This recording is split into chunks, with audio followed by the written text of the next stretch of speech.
रूही ने सभी को दिखाया रोली का काला सच। तभी दादी ने रोली को एक जोरदार थप्पड़ मारकर किया घर से बाहर और नहारूही हुए एक। जी हाँ दोस्तों, अब ऐसे में रोली दादी की खानदानी अंगूठी चुराकर उसका इल्जाम रूही पर डाल देती है और दादी को लगने लगता है कि आया ने ही उनके कमरे से खानदानी अंगूठी को चुराया है। इसीलिए दादी रूही को बहुत बुरा भला बोलती है। तभी दादी के चिल्लाने की आवाज सुनकर घर के सभी लोग सोनी और रतन के कमरे में आ जाते हैं। रूही बार बार कहती है कि हम चोर नहीं हैं, हमने कोई चोरी नहीं की है और ना ही हमने खानदानी अंगूठी को चुराया है। लेकिन रोली अब अपनी तरफ से पूरी कोशिश कर रही होती है कि रूही को चोर साबित कर सके ताकि वो उसे घर से निकाल सके और उसका सच कोई जान ना पाए। तभी रोली सभी के सामने आकर कहती है, मैंने अपनी आंखों से देखा है कि इस आया ने ही हमारे घर में से चोरी की है। ये सुनते ही सभी घर वाले सन्न रह जाते हैं।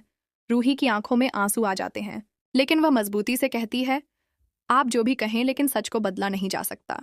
मैंने कुछ नहीं चुराया। रोली दादी से कहती है कि वह आया की तलाशी लें। दादी का गुस्सा अब 7वें आसमान पर होता है और वह कहती हैं, हाँ, आज दूध का दूध और पानी का पानी हो ही जाए। जब रूही की तलाशी ली जाती है तो उसके पास कुछ भी नहीं मिलता क्योंकि रूही निर्दोष होती है। तभी अचानक नहार के शरीर में हरकत होती है। उसकी बंद मुट्ठी धीरे धीरे खुलती है और सभी की नज़र उस पर जाती है और तभी उसकी हथेली से वह खानदानी अंगूठी नीचे गिरती है।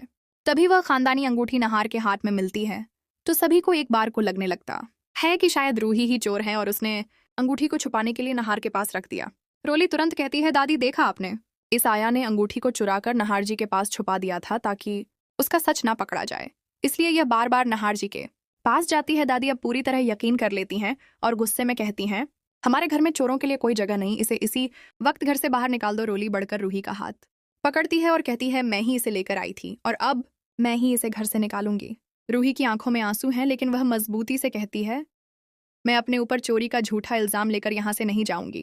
अब नहार के हाथ से अंगूठी गिरने और रतन की बातों के बाद माहौल पूरी तरह बदल चुका था। दादी थोड़ी देर के लिए चुप हो जाती हैं, लेकिन उनके चेहरे पर अभी भी संदेह साफ झलक रहा होता है। तभी जूही वहां आती है और कहती है, दादी अगर इस आया ने कुछ गलत किया होता तो क्या नहार भैया उसका हाथ पकड़ते? क्या वह उसे बाहर जाने से रोकते? ये सुनकर दादी थोड़ा सोच में पड़ जाती हैं। तभी सोनी भी बीच में बोलती है, मम्मी जी, शायद हमसे कोई गलती हो रही है, पहले सब कुछ सही से जांच लेना चाहिए। ये सुनते ही रोली चिढ़ जाती है और कहती है, आप लोग इस चोर आया की तरफदारी कर रहे हैं। रूही अब और चुप नहीं रहती। वह सामने आकर कहती है, अगर आप लोग सच जानना चाहते हैं तो मैं दिखा सकती हूँ कि मैं कौन हूँ। तभी रूही अपनी साड़ी का पल्लू हटाकर अपने चेहरे से मेकअप साफ करती है और